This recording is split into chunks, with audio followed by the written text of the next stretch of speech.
मित्रों, घर में रसोई एक ऐसी जगह है जिसका पवित्र रहना बहुत जरूरी है, क्योंकि यहाँ खाना बनता है।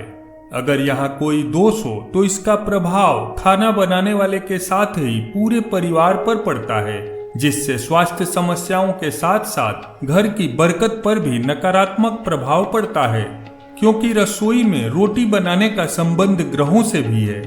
आइए जानते हैं कि शास्त्रों में रोटी बनाने को लेकर क्या नियम बताए गए हैं। इसके साथ ही इस वीडियो में तवे और बेलन से जुड़े कुछ ऐसे उपाय भी बताएंगे जिन्हें नियम पूर्वक करने से कुछ ही दिनों में माता अन्नपूर्णा धन धान्य से आपकी झोली भर देंगी। जानने के लिए यह वीडियो अंत तक जरूर देखिए।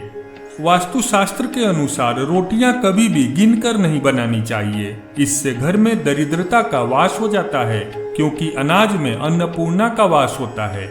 ऐसे में रोटी गिनकर बनाने से मां रुष्ट हो जाती हैं, जिसके कारण धन हानि के साथ घर में खाने तक की कमी हो जाती है। जब हम गिनकर रोटियां बनाते हैं तो बाकी बचे आटे को फ्रिज में रख देते हैं। ऐसा करना अशुभ होता है, क्योंकि रोटी का संबंध सूर्य और मंगल से है। जहां ताजी रोटी हमें ऊर्जा देती है, वहीं बासी रोटी नकारात्मकता प्रदान करती है। बासी आटे का संबंध राहु से माना गया है। राहु मानसिक स्थिति को संतुलित नहीं रहने देता तथा घर में कलेश होते हैं। वास्तुशास्त्र में कहा गया है कि कभी भी आटे को गूंथने के बाद फ्रिज में नहीं रखना चाहिए और न ही इस आटे को रोटी बनाने के लिए इस्तेमाल करना चाहिए। इतना ही नहीं, बासी रोटी खाने से भी बचना चाहिए। आप चाहें तो रोटियां कुत्ते को दे सकते हैं।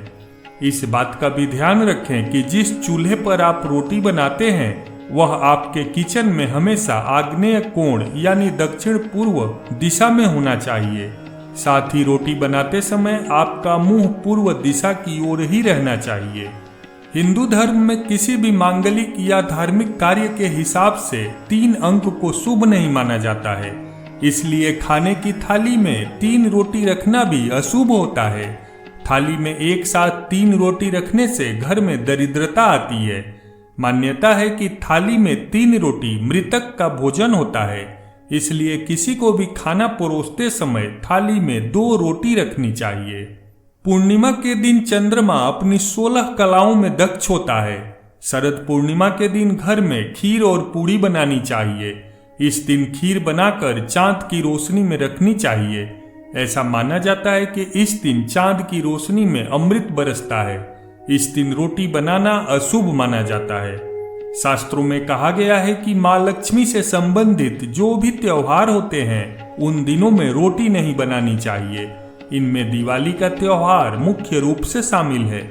दिवाली पर आप तरह तरह के पकवान बना सकते हैं। हालांकि ध्यान रहे, इस दिन रोटी बनाने से माँ लक्ष्मी रुष्ट हो जाती है। किसी घर में मृत्यु के बाद उस घर में चूल्हा नहीं जलता है। घर में किसी की भी मृत्यु होने पर रोटी या कोई भी खाने की चीज नहीं बना सकते हैं।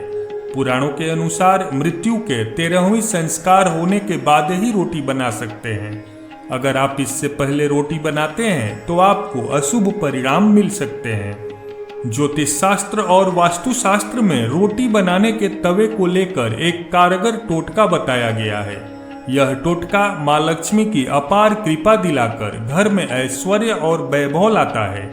इसके लिए रोज रोटी बनाने के लिए जब भी तवे को पहली बार गैस पर रखें, उस पर थोड़ा सा सादा नमक डालें। ऐसा करने से कई वास्तु दोष दूर होते हैं। रोटी बनाने से पहले गर्म तवे पर दूध के कुछ छींटे डालें। इसके बाद बनाई गई पहली रोटी गाय को खिलाएं। ऐसा करने से घर हमेशा धन धान्य से भरा रहता है।